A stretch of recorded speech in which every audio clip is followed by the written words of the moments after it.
2 दिन हिमाचल प्रदेश और उत्तराखंड में कुछ जगह बारिश का अनुमान, तो गुजरात और सौराष्ट्र कच्छ के अधिकतर हिस्सों में होगी बरसात। असम और मेघालय में चलेंगी तेज हवाएं, तटीय आंध्र प्रदेश और तेलंगाना में भी तेज हवाओं की है संभावना। बिहार के भागलपुर में अधिकतम तापमान रहा 37.1 डिग्री, गुजरात के वलसाड में न्यूनतम तापमान 18.5 डिग्री हुआ दर्ज। नमस्कार, आप देख रहे हैं दूरदर्शन किसान मौसम खबर में आप सभी का स्वागत है। मैं हूं ज्योत्सना टंडन। मौसम खबर में जानेंगे आगे आने वाले दिनों में कहां होगी बारिश, कहां रहेगा मौसम साफ, कैसी रहेगी तापमान की स्थिति, साथ ही किसानों के लिए कृषि सलाह भी। शुरुआत करते हैं आज की खास खबर के साथ। मंगलवार और बुधवार को गांगे पश्चिम बंगाल में गिने चुने इलाकों में मूसलाधार वर्षा के आसार। ओडिशा में बुधवार और झारखंड में 2 दिन छिटपुट हिस्सों में होगी भारी बरसात। 2 दिन मध्य महाराष्ट्र और कल मराठवाड़ा में छिटपुट हिस्सों के अंदर जोरदार बारिश की संभावना। तटीय आंध्र प्रदेश और तेलंगाना में कल कहीं कहीं भारी बरसात संभव। कल तमिलनाडु और पुडुचेरी के गिने चुने इलाकों में मूसलाधार वर्षा का अनुमान। उत्तरी आंतरिक कर्नाटक में कल इक्का दुक्का स्थानों पर हो सकती है तेज वर्षा। कल केरल में छिटपुट हिस्सों के अंदर जोरदार बरसात के हैं आसार। 2 दिन उत्तराखंड में बिजली की चमक के साथ चल सकती हैं तेज हवाएं। असम और मेघालय में कल बिजली की चमक के साथ तेज हवाओं के चलने का अनुमान। 2 दिन गांगे पश्चिम बंगाल और ओडिशा में बिजली की चमक के साथ तेज हवाओं के हैं आसार। आइए बढ़ते हैं आगे। उत्तर के पहाड़ी और मैदानी इलाकों में बारिश का अनुमान है। पूर्वी भारत में बरसात होगी। इसके अलावा पश्चिमी राज्यों में भी बारिश के आसार दिखाई दे रहे हैं। दक्षिण भारत में भी बादल बरस सकते हैं। 2 दिन कैसा रहेगा बारिश का हाल देख लेते हैं मौसम पूर्वानुमान में। मौसम विभाग के अनुसार मंगलवार को जम्मू कश्मीर और लद्दाख में छिटपुट जगह बारिश होगी। मंगलवार और बुधवार को हिमाचल प्रदेश और उत्तराखंड के कुछ इलाकों में बरसात का अनुमान है। इसके अलावा पंजाब, हरियाणा और दिल्ली में कहीं कहीं वर्षा की संभावना है। पूर्वी और पश्चिमी उत्तर प्रदेश में 2 दिन गिने चुने इलाकों में बारिश के आसार हैं। साथ ही 2 दिन पूर्वी और पश्चिमी राजस्थान में कुछ जगह बारिश होगी। मौसम विभाग की माने तो पूर्वी भारत में 2 दिन बिहार के कुछ हिस्सों में बरसात की संभावना है, तो झारखंड और ओडिशा में कई स्थानों पर वर्षा हो सकती है। वहीं गांगे पश्चिम बंगाल के ज्यादातर इलाकों में पानी बरसेगा, तो उप हिमालय पश्चिम बंगाल और सिक्किम के कई हिस्सों में बरसात होगी। दूसरी ओर 2 दिन अरुणाचल प्रदेश में कुछ जगह वर्षा का अनुमान है। असम और मेघालय में 2 दिन कई स्थानों पर बादल बरसेंगे। साथ ही नागालैंड, मणिपुर, मिजोरम और त्रिपुरा के कई इलाकों में बारिश होगी। मध्य भारत की बात करें तो 2 दिन पूर्वी और पश्चिमी मध्य प्रदेश में कुछ जगह बरसात होगी। छत्तीसगढ़ और विदर्भ में 2 दिन कई स्थानों पर वर्षा हो सकती है। पश्चिम भारत में गुजरात और सौराष्ट्र कच्छ में 2 दिन ज्यादातर जगह बादल बरसेंगे। वहीं कोंकण गोवा के अधिकतर हिस्सों में वर्षा की संभावना है। मध्य महाराष्ट्र और मराठवाड़ा में 2 दिन ज्यादातर इलाकों में पानी बरसेगा। रुक करते हैं दक्षिण भारत का। 2 दिन तटीय आंध्र प्रदेश, तेलंगाना और रायलसीमा के कई इलाकों में बारिश होगी।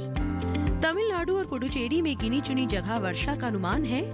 तटीय, उत्तरी और दक्षिणी आंतरिक कर्नाटक के कई हिस्सों में बारिश हो सकती है।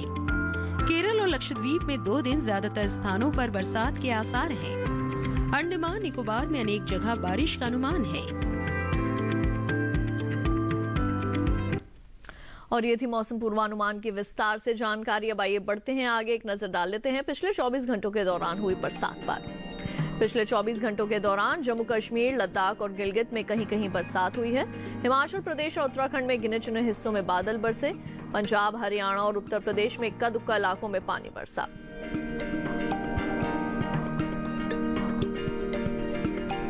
अरुणाचल प्रदेश में कुछ स्थानों पर वर्षा हुई। असम और मेघालय में छिटपुट जगह बरसात हुई है।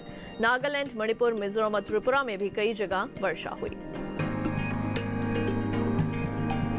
उप हिमालय पश्चिम बंगाल और सिक्किम में कहीं कहीं बरसात देखी गई। गांगे पश्चिम बंगाल और ओडिशा के ज्यादातर स्थानों पर वर्षा हुई है। बिहार में इक्का दुक्का हिस्सों और झारखंड में कुछ जगह वर्षा हुई। मध्य प्रदेश और छत्तीसगढ़ में कई स्थानों पर पानी बरसा है। राजस्थान में कई जगह और गुजरात के ज्यादातर इलाकों में वर्षा हुई है। विदर्भ, कोंकण, गोवा के कई हिस्सों और सौराष्ट्र कच्छ में भी कुछ जगह वर्षा हुई। मध्य महाराष्ट्र के कई इलाकों और मराठवाड़ा के अधिकतर हिस्सों में पानी बरसा। तटीय आंध्र प्रदेश में ज्यादातर जगह बादल बरसे हैं। तेलंगाना में कहीं कहीं और रायलसीमा के ज्यादातर हिस्सों में वर्षा हुई। तमिलनाडु और पुडुचेरी में छिटपुट इलाकों में वर्षा हुई। केरल और लक्षद्वीप के अधिकतर हिस्सों में वर्षा हुई है। और अब आइए बात कर लेते हैं तापमान की स्थिति की। सबसे पहले नजर डालेंगे अधिकतम तापमान पर। असम में गिने चुने स्थानों पर अधिकतम तापमान सामान्य के मुकाबले 5 डिग्री ऊपर रहा।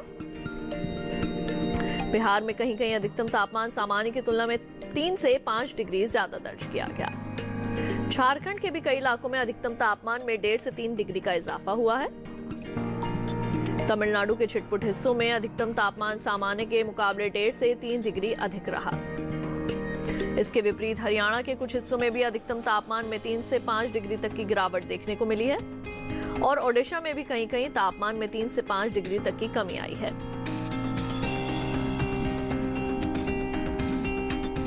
वहीं गुजरात के कुछ इलाकों में अधिकतम तापमान सामान्य के मुकाबले 1.5 से 3 डिग्री नीचे रहा।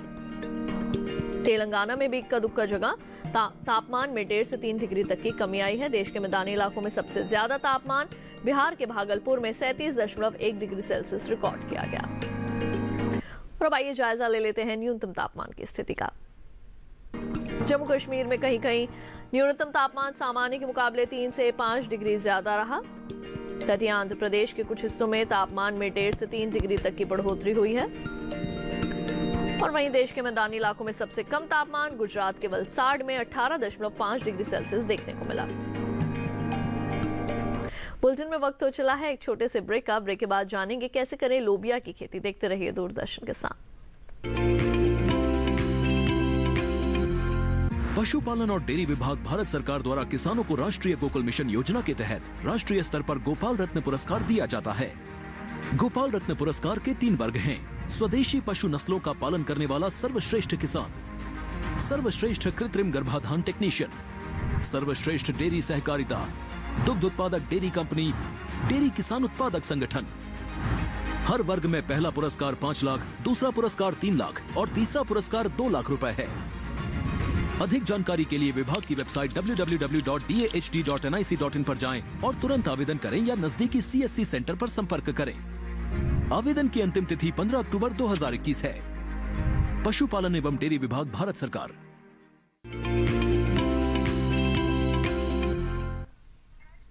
ब्रेक के बाद एक बार फिर आप सभी का स्वागत है मौसम खबर में। आइए बढ़ते हैं आगे, बात करते हैं खेती किसानी की।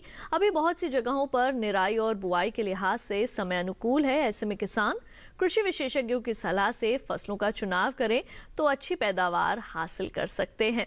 आपको बता दें कि फिलहाल के लिए क्या है कृषि वैज्ञानिकों की सलाह हिमाचल प्रदेश और उत्तराखंड के किसानों के लिए। जानने के लिए देखते हैं ये खास रिपोर्ट।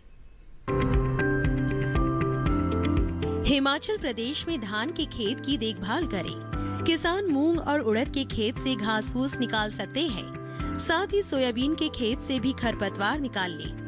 इस समय टमाटर और लाल मिर्च में कीट लगने की आशंका बनी हुई है। ऐसे में टमाटर और लाल मिर्च में कीटनाशक का प्रयोग कर लें। टमाटर और लाल मिर्च के खेत में सिंचाई करते रहें। वहीं टमाटर और लाल मिर्च के खेत में निराई और गुड़ाई करें। टमाटर की तुड़ाई कर सकते हैं। इसके अलावा शिमला मिर्च और बैंगन के खेत में निराई और गुड़ाई करते रहें। किसान शिमला मिर्च और बैंगन के खेत में सिंचाई करें। हिमाचल प्रदेश में फूल गोभी की नर्सरी तैयार कर ले। उत्तराखंड में धान की कटाई कर सकते हैं। धान के खेत से खरपतवार निकालते रहे। किसान मटर के खेत में निराई कर ले। मटर के खेत से जल निकासी का प्रबंध करते रहे। वहीं फूल गोभी की रुपाई कर ले। इस समय किसान गन्ने की बुआई करें, साथ ही सरसों की बुआई करते रहे। उत्तराखंड में प्याज की बुआई के लिए नर्सरी तैयार कर सकते हैं। इसके अलावा चने की कटाई कर ले। अभी आलू की बुआई के लिए समय उपयुक्त है। यहीं सोयाबीन के खेत की देखभाल करते रहें। इसके साथ ही ज्वार की कटाई करें। वहां पालक की बुआई कर सकते हैं। किसान खीरे के खेत से खरपतवार निकाले। उत्तराखंड में बैंगन में कीट लगने की संभावना है। बैंगन में कीटों से बचाव के लिए कीटनाशक का छिड़काव कर ले। किसान सेब के बागों से घास फूस निकाले। और अब आइए बात करते हैं आज की फसल की। अभी का समय लोबिया के लिए बेहतर है। मैदानी हिस्सों में कई जगह अभी इसकी बुआई की तैयारी चल रही है। भारत में इसकी खेती मुख्य रूप से उत्तर प्रदेश, मध्य प्रदेश, केरल, कर्नाटक और तमिलनाडु में की जाती है। आइए जानते हैं कैसे करें लोबिया की खेती। लोबिया के लिए 21 से 35 डिग्री सेंटीग्रेड तापमान की जरूरत होती है। दोमट मिट्टी इसके लिए सबसे बेहतर मानी जाती है, लेकिन बलुई दोमट मिट्टी में भी इसकी खेती की जा सकती है। इसके अलावा बरसात के मौसम में ढालू जमीन में भी इसे बोया जा सकता है। जिस खेत में लोबिया बोना चाहते हैं, उसमें पानी निकलने की उचित व्यवस्था होनी चाहिए। 1 हेक्टेयर में कितना बीज डालना है, ये इस बात पर निर्भर है कि आप किस मकसद से इसे बो रहे हैं। फलियों के लिए 20 से 25 किलो, दाने के लिए 30 से 35 किलो और हरे चारे के लिए 35 से 40 किलो बीज प्रति हेक्टेयर लगेगा।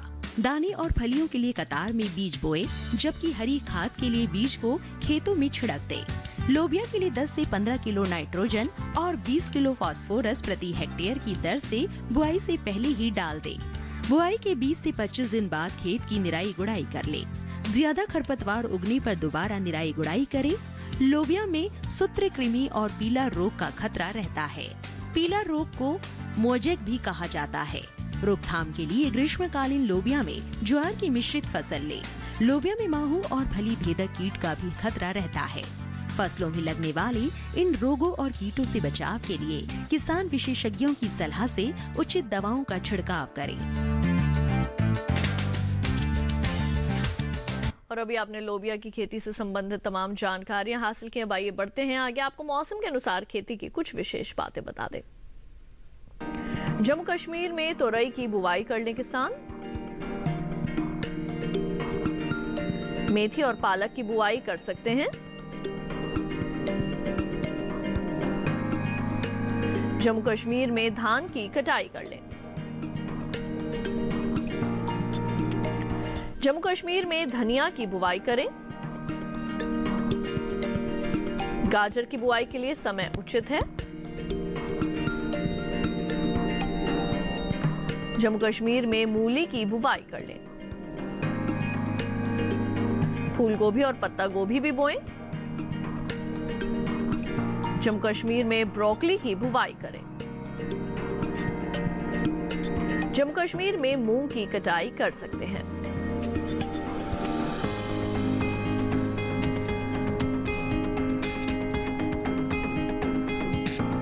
और इसी के साथ वक्त हो चला है एक और छोटे से ब्रेक का। ब्रेक के बाद बात होगी खेती और मौसम से जुड़ी। आप देखते रहिए दूरदर्शन के साथ।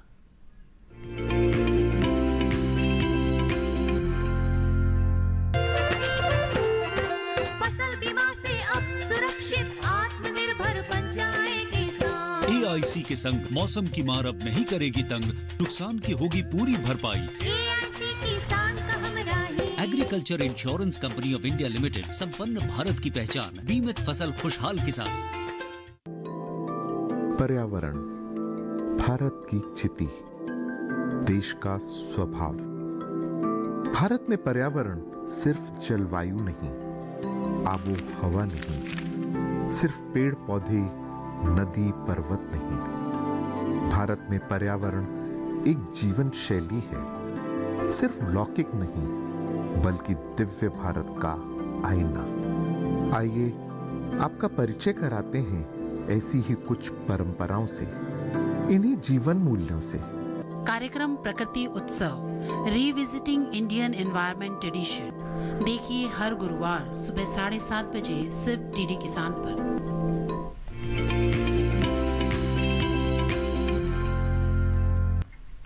ब्रेक के बाद एक बार फिर आप सभी का स्वागत है मौसम खबर में। आइए बढ़ते हैं आगे, आपको मौसम के लिहाज से खेती की कुछ और विशेष बातें बता दें। हरियाणा में बाजरे के खेत में सिंचाई कर सकते हैं किसान। बागों से पानी की निकासी की उचित व्यवस्था करें। हरियाणा में कपास के खेत में सिंचाई करें। कपास के खेत से जल निकासी का प्रबंध करें। हरियाणा में कपास के खेत की देखभाल करते रहें। मूंग के खेत में भी सिंचाई कर सकते हैं किसान। हरियाणा में धान के खेत की देखभाल करें। धान के खेत में पर्याप्त नमी को बनाए रखें। इस समय धान के खेत में कीट लगने की संभावना है। धान में कीटों से बचाव के लिए कीटनाशक का छिड़काव करें। बुलेटिन में एक बार फिर से नजर डाल लेते हैं मौसम की कुछ अहम झलकियों पर। पूर्वी राजस्थान और गुजरात में कल बिजली की चमक के साथ चलेंगी तेज हवाएं। कल विदर्भ और कोंकण गोवा में बिजली की चमक के साथ तेज हवाओं की है संभावना। मध्य महाराष्ट्र में 2 दिन और मराठवाड़ा में कल बिजली की चमक के साथ चल सकती हैं तेज हवाएं। तटीय आंध्र प्रदेश और तेलंगाना में भी 2 दिन बिजली की चमक के साथ तेज हवाओं के हैं आसार। 2 दिन तमिलनाडु और पुडुचेरी में बिजली की चमक के साथ तेज हवाओं की है संभावना। केरल में कल बिजली की चमक के साथ तेज हवाओं के हैं आसार।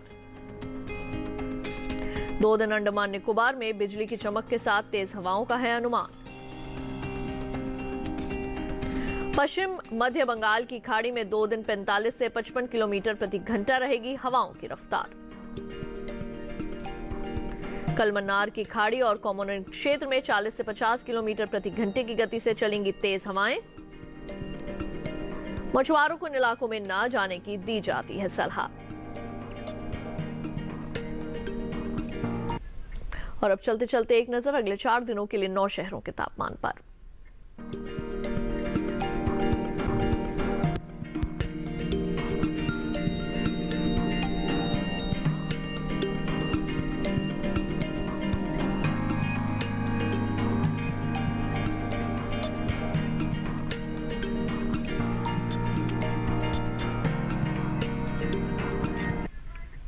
और इस कार्यक्रम को आप डीडी किसान के YouTube चैनल पर भी देख सकते हैं। टीवी पर दिखाए जा रहे QR कोड को स्कैन कीजिए और जानिए मौसम का हाल मौसम खबर के साथ। और आज के बुलेटिन में बस इतना ही। उम्मीद है मौसम खबर से आप सभी को मदद मिल रही होगी। मौसम का ताज़ा हाल और कृषि सलाह लेकर फिर होंगे हाजिर। आप देखते रहिए दूरदर्शन किसान और मुझे दीजिए इजाजत। नमस्कार।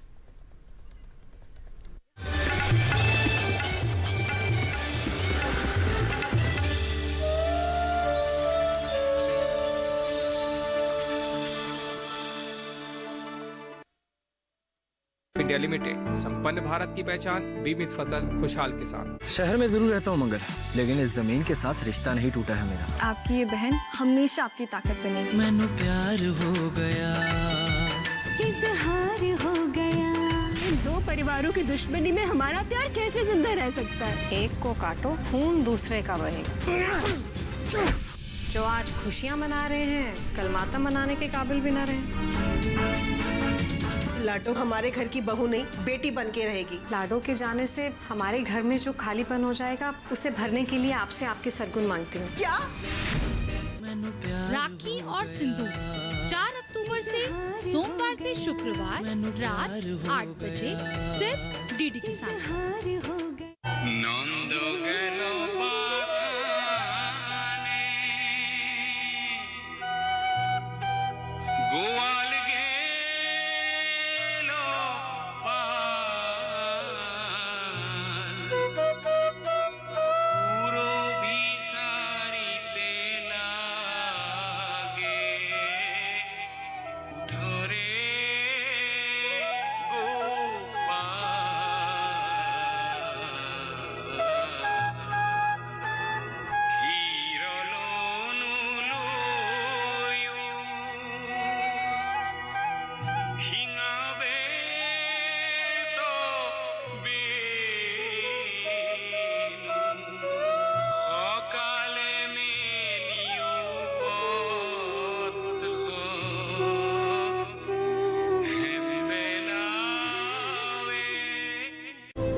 सबसे बड़े जननायक का ऐतिहासिक सफर, जिसके दृढ़ संकल्प ने रखी नए भारत की नींव। जन सेवा और कर्तव्य निष्ठा से जीता देश का भरोसा।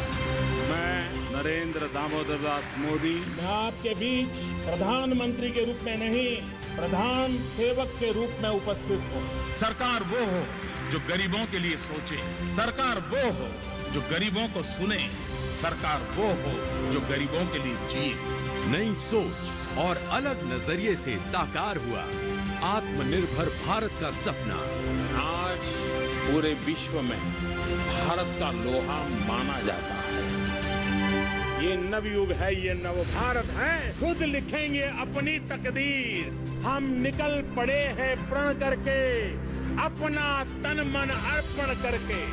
एक सूर्य उगाना है, अंबर से ऊंचा जाना है, एक भारत नया बनाना है।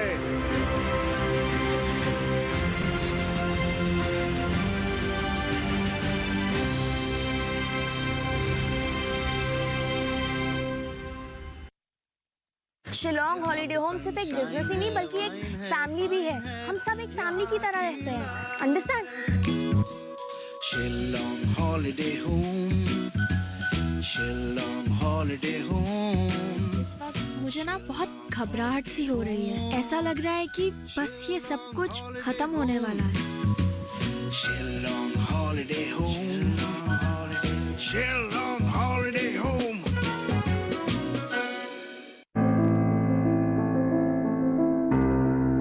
प्रधानमंत्री कृषि सिंचाई योजना के तहत ये जो फार्म पॉन्ड बनवाया है, उसमें एक पूरे गांव का जो पानी आता है वो मेरे खेत में फार्म पॉन्ड में इकट्ठा कर लिया है और मैं इससे बूंद बूंद सिंचाई के थ्रू कोई टमाटर की सब्जी और वो फसल और वो खीरा की ये लगाना चाहता हूँ। ये योजना हमको प्रधानमंत्री जी की बहुत अच्छी पहल है, इससे बहुत अच्छा फ़ायदा होगा। हमारे गांव में बिल्कुल भी हमारे जयपुर के एरिया में एक बूंद भी पानी नहीं है ज़मीन में। ये हम बरसात का पानी इकट्ठा करके ही हम खेती कर रहे हैं और ये किसानों के लिए प्रधानमंत्री जी की बहुत अच्छी शानदार चीज़ है जो किसानों को थोड़ा इससे काफ़ी सहयोग मिलेगा। हमारे गांव में मैंने सबसे पहला फार्म पॉन्ड खुदवाया है, उसको देख के सब बाकी किसान जो हैं वो सब प्रेरित हो रहे हैं, बोले अब की बार हम भी ये खुदवाएंगे।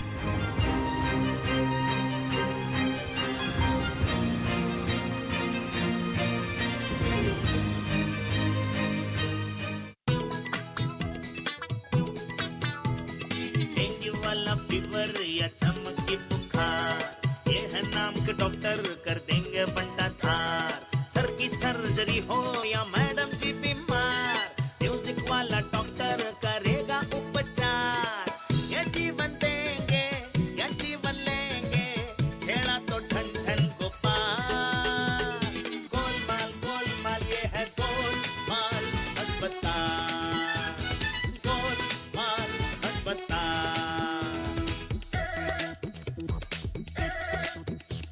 इस हॉस्पिटल में आएगा तो लंबा बिल बन जाएगा, पैसे न चुकाएगा तो पोपट सांपल जाएगा। ये डॉक्टर डॉक्टर खेलेंगे, जान तुम्हारी ले लेंगे, एक से बढ़कर एक कैरेक्टर किस किस को हम झेलेंगे। इनसे ना रखना बोल चाल, करे जुगाड़ू झोल झाल झोल झाल झोल झाल। गोलमाल गोलमाल गोल गोल गोलमाल अस्पताल, गोलमाल अस्पताल।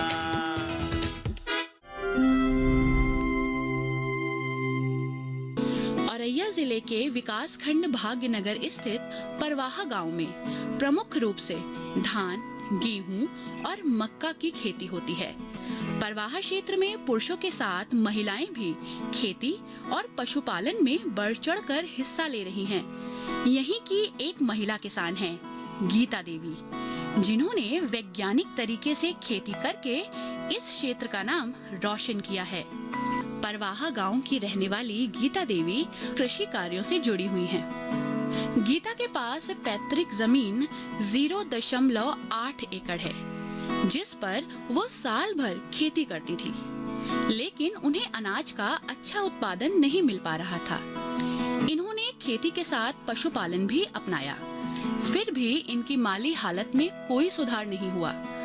वर्ष 2015 में इन्होंने कृषि विज्ञान केंद्र परवाहा से प्रशिक्षण लिया और उत्पादन को बढ़ाया। इन्होंने वैज्ञानिक तरीके से ऊसर भूमि का सुधार किया। ऊसर सुधार के लिए ये धान के पुआल को जलाती नहीं है, इसके प्रबंधन के लिए धान की कटाई ऊपर से करती हैं और धान के पुआल को गेहूं की बुआई के बाद पूरे खेत में बिछा देती हैं, जिससे गेहूं का जमाव अच्छा होता है और पानी की भी बचत होती है। पुआल के प्रबंधन के साथ साथ भूमि की उर्वरा शक्ति भी बढ़ती है। मैं अथवर धान काटती हूँ, पुआल को इकट्ठा कर लेती हूँ, फिर बाद में हम गेहूँ बोने के बाद पुआल को खेत में फैला देती हूँ, जिससे मेरे खेत की नमी रहे और बीज भी अच्छा जमे और इसमें खरपतवार भी नहीं होता है। गीता देवी की जमीन कृषि विज्ञान केंद्र परवाहा के बगल में ही है, इसलिए गीता देवी कृषि विज्ञान केंद्र के वैज्ञानिकों के निरंतर संपर्क में रहती हैं। गीता देवी वैज्ञानिकों के सहयोग से धान की ऊसर प्रजाति CSR 36 का बीज उत्पादन कर रही हैं। ये 8 क्विंटल बीज उत्पादन कर 30 से 35 हजार रुपए अतिरिक्त आमदनी कमा रही हैं। इनके पति राजेंद्र पाल इनको कृषि कार्यों में पूरा सहयोग कर रहे हैं। CSR 36 का बीज हम धान लगाती हूँ, उसमें जो सूखे खेत में या गीले में धान हो जाता है और हमें उसमें धान में मुनाफा भी होती है। खेती के अलावा गीता देवी ने पशुपालन के क्षेत्र में भी सफलता प्राप्त की है। पशुओं का दूध ये शहर में बेच रही हैं, जिसके दाम इन्हें अच्छे मिल रहे हैं। गीता आज पशुपालन से 60,000 तथा बीज और फसल उत्पादन से 75,000 रुपए सालाना कमा रही हैं। मेरे पास 3 भैंसें हैं, एक गाय है। वे मुर्री टाइप नस्ल की अच्छी नस्ल की भैंसें हैं, मुर्री टाइप की, और वे दूध भी देती हैं जो 30-35 लीटर दूध हो जाता है। वो हम बाज़ार में बेचती हूँ। मेरे पास बकरी बर्बरी नस्ल की बकरी हैं। गीता देवी द्वारा पशुपालन करने के कारण उन्हें जैविक खाद भी प्राप्त हो रही है। जैविक खाद का प्रयोग वह ऊसर भूमि में करके उसकी उपजाऊ क्षमता बढ़ा रही हैं। उन्हें फसल उत्पादन भी गुणवत्तापूर्ण प्राप्त हो रहा है और वे रासायनिक खाद के दुष्प्रभाव से भी फसलों को बचा रही हैं। गीता देवी ने पशुपालन और खेती के माध्यम से अपनी आर्थिक स्थिति को बेहतर किया है। दूध बेचकर मैंने प्लाट भी लिए, मकान भी बनवाया और मैंने बच्चों को पढ़ाया। पढ़ाने के बाद और मैंने खेती भी खरीदी। उस समय 4 बीघा मेरे पास ज़मीन थी, अब इस समय 4 एकड़ ज़मीन मैंने खरीद ली है। परिवार और बच्चों के साथ आज गीता खुशहाल जीवन बिता रही हैं।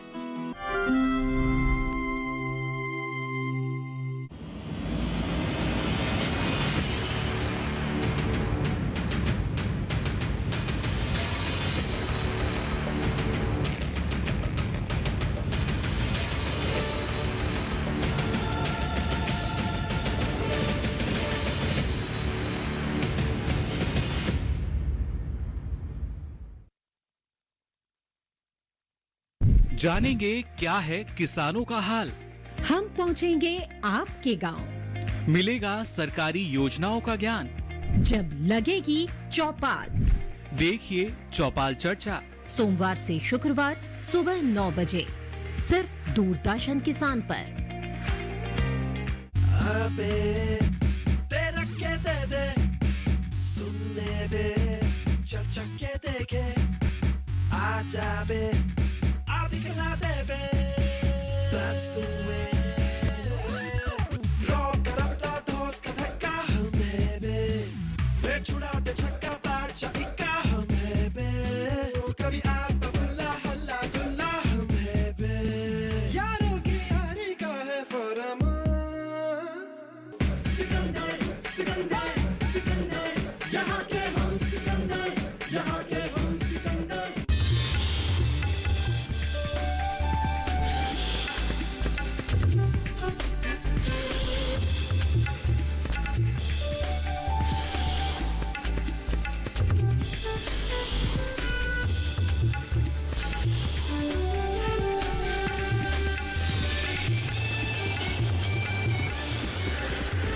टीवी के साथ बदलते भारत की शान।